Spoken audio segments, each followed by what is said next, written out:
ഞങ്ങൾ വിദേശികളല്ല, ഈ മണ്ണിൽ പിറന്നവരും ഈ മണ്ണിൽ ഉടമകളുമാണെന്ന അഭയാർത്ഥികളുടെ വിലാപത്തെ മ്യാൻമാർ അടിച്ചമർത്തിയിരിക്കുകയാണ്.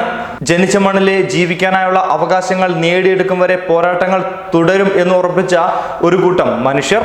എന്നാൽ മുന്നോട്ട് വെച്ച കാൽ ഒരിഞ്ച് പിറകോട്ട് നീക്കില്ലെന്ന് ഉറപ്പിച്ചിരിക്കുകയാണ് മ്യാൻമാർ. എന്നാൽ ഇനി കാര്യങ്ങൾ കൈവിട്ടു പോകും എന്ന് തന്നെ പ്രതീക്ഷിക്കാം. എന്തൊക്കെയായാലും ഓരോ പ്രവാസിയും ഒരു അഭയാർത്ഥി തന്നെയല്ലേ? ജീവിതം പച്ചപിടിപ്പിക്കാനല്ലേ നിങ്ങളും ഇങ്ങനെ അന്യനാട്ടിൽ കടന്ന് കഷ്ടപ്പെടുന്നത്?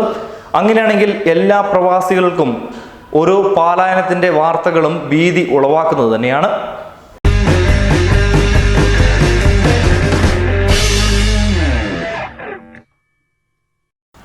അപമാനിച്ചുകൊണ്ടേയിരിക്കുക, ആ അപമാനത്തെ ചോദ്യം ചെയ്യുന്നവരെ ഭീകരവാദികളായി മുദ്രകുത്തുക, ആക്രമിച്ചുകൊണ്ടേയിരിക്കുക, ചെറുക്കാൻ ശ്രമിക്കുന്നവരെ ഭീകരവാദികളാക്കുക. വർഷങ്ങളായി മ്യാൻമാറിലെ റഗീൻ പ്രവിശ്യയിൽ ഭരണകൂടം സമർത്ഥമായി നടപ്പാക്കുന്ന ഒരു സൂത്രവാക്യമാണ് ഇത്. സാമൂഹ്യ വിരുദ്ധരായ രാക്ഷസന്മാർ, ഭീകരവാദികൾ, വൃത്തികെട്ടവർ, രോഗാണുക്കൾ പേർന്നവർ എന്നൊക്കെയാണ് മ്യാൻമാറിലെ രോഹിൻഗ്യൻ അഭയാർത്ഥികൾക്ക് ഭരണകൂടം രാജ്യാന്തര വേദികളിൽ പോലും ചാർത്തി നൽകുന്ന വിശേഷണങ്ങൾ. വംശശുദ്ധിക്ക് വേണ്ടി മുസ്ലിങ്ങളെ കൂട്ടത്തോടെ കൊന്നൊടുക്കുകയാണ് മ്യാൻമാർ എന്ന് രാജ്യാന്തര വേദികളിൽ ലോകരാഷ്ട്രങ്ങൾ മുറവിളി കൂട്ടിയിട്ടും യാതൊരു ഫലവും ഉണ്ടായിട്ടില്ല എന്ന് തന്നെ വേണം കരുതാൻ. സമാധാന നോബൽ ജേതാവ് ഓങ് സാൻ സൂചിയുടെ കൺമുൻപിൽ മ്യാൻമാറിലെ രോഹിംഗ്യൻ വംശജർക്കെതിരെ നടന്ന കൂട്ടക്കൊല 2016 മുതൽ ഇന്നും ആവർത്തിക്കുകയാണ്. റഗീനിലെ രോഹിംഗ്യൻ വംശജർ മ്യാൻമാർ സൈന്യത്തിന്റെയും പോലീസിന്റെയും അതിക്രമങ്ങൾക്ക് ഇരയായിക്കൊണ്ടേയിരിക്കുകയാണ്. ബംഗ്ലാദേശിൽ നിന്നും നിയമവിരുദ്ധമായി കുടിയേറിയവരാണ് രോഹിംഗ്യൻ വംശജരെന്ന് സമർത്ഥിക്കാനാണ് മ്യാൻമാർ ഭരണകൂടത്തിന്റെ ആസൂത്രിതമായ ശ്രമം. 1982 പൗരത്വ നിയമം ഇവരെ പൂർണ്ണമായും പുറത്തു നിർത്തിയിരിക്കുകയാണ്. ബംഗ്ലാദേശിൽ നിന്നും വന്നവരാണെന്ന് സ്വയം പ്രഖ്യാപിക്കുന്ന രേഖയിൽ ഒപ്പുവയ്ക്കുവാൻ ഭരണകൂടം ജനതയെ നിർബന്ധിക്കുകയും ചെയ്തു പോകുന്നു. വിദേശികളാണെന്ന് സ്വയം സാക്ഷ്യപ്പെടുത്തിയാൽ തൽക്കാലം പ്രവിശ്യയിൽ കഴിയാമെന്നാണ് വാഗ്ദാനം. ഈ രേഖ കാലതാമസം കൂടാതെ നിയമപരമാക്കുകയാണ് ഇവരുടെ ലക്ഷ്യവും. കുടിയേറിപ്പാർത്ത 135ഓളം വംശങ്ങളെയാണ് ഭരണകൂടം പൗരന്മാരായി അംഗീകരിക്കുക. ഇതിൽ പെടാത്തവരാണ് രോഹിംഗ്യൻ ജനതയെന്നാണ് വിശദീകരണം. മ്യാൻമാറിൽ ബുദ്ധമതത്തിലേക്ക് പരിവർത്തനം ചെയ്യപ്പെട്ടവർക്ക് മാത്രമാണ് സമാധാനപരമായ ജീവിതം സ്വപ്നമെങ്കിലും കാണാനാവുക. അവിടെയും മൂന്നാംകിട പൗരന്മാരായി ജീവിക്കാനാണ് ഇവരുടെ വിധി. സ്ത്രീകളെയാണ് പട്ടാള ഭരണകൂടത്തിന്റെ അനുമതിയോടുകൂടി ബുദ്ധ ഭീകരവാദികൾ ലക്ഷ്യം വെക്കുന്നതെന്ന് രാജ്യാന്തര മാധ്യമങ്ങൾ വരെ റിപ്പോർട്ട് ചെയ്യുന്നു.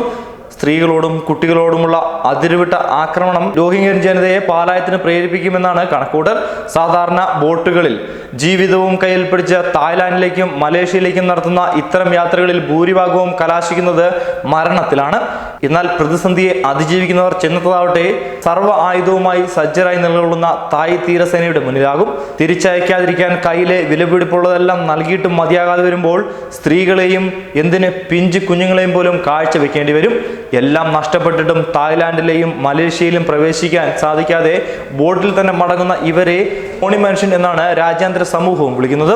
ഈ വേദനയുടെ ആഴവും പരപ്പും അറിഞ്ഞതുകൊണ്ട് തന്നെയാകും ഇവർ ഈ വിളി ഏറ്റെടുത്ത് ജീവിക്കുന്നതും. മ്യാൻമാറിലെ രോഹിംഗ്യൻ മുസ്ലിങ്ങൾക്കെതിരെ ഭരണകൂടം നടത്തിയ വംശഹത്യയുടെ ശക്തമായ തെളിവുകൾ പുറത്തുവിട്ടത് ഫോർട്ടിഫൈ റൈറ്റ്സ് എന്ന മനുഷ്യാവകാശ സംഘടനയാണ്. ഇവരുടെ റിപ്പോർട്ട് അനുസരിച്ച് നിരോധിത മേഖല കൈപ്പറ്റാനായി രോഹിംഗ്യൻ വംശജരെ നിർബന്ധിക്കുന്ന സവിശേഷ സാഹചര്യം രാജ്യത്ത് നിലനിൽക്കുന്നുണ്ടെന്നും പറയപ്പെടുന്നു. മ്യാൻമാറിൽ രോഹിംഗ്യൻ വംശജരെ കൂട്ടക്കുരുതി നടത്തിയ വാർത്ത പുറത്തുവിട്ടതിന്റെ പേരിൽ ജയിലിൽ അടയ്ക്കപ്പെട്ട മാധ്യമപ്രവർത്തകർക്ക് പുലിറ്റ്സർ സമ്മാനം ലഭിച്ചിരുന്നു. കഴിഞ്ഞ വർഷം ഒക്ടോബറിൽ ഇന്ത്യൻ ഗ്രാമത്തിൽ നിന്ന് കൂട്ടത്തോടെ മുസ്ലിം വംശജർ ഒഴിഞ്ഞു പോവുകയും ചെയ്തു. കൂട്ടക്കൊലകളും പീഡനങ്ങളും തീവെപ്പും നടത്തിയാണ് പട്ടാളം തങ്ങളെ ഗ്രാമത്തിൽ നിന്ന് പുറത്താക്കിയതെന്ന് ബാക്കിയായ ഗ്രാമവാസികൾ പറയുന്നു. ഇരകളായ രോഹിംഗ്യങ്ങളുടെ വാക്കുകളിലൂടെയാണ് മ്യാൻമാറിന്റെ ക്രൂരത ലോകം അറിഞ്ഞതും ഇപ്പോൾ ഞെട്ടിയിരിക്കുന്നതും. എന്തായാലും പ്രവാസികൾക്കും പ്രത്യേകിച്ച് ദുരിതമനുഭവിക്കുന്ന എല്ലാവർക്കും വീണ്ടും വേദന ഉളവാക്കുന്ന ഒരു വാർത്തകൾ കൂടിയാണ് ഇത്.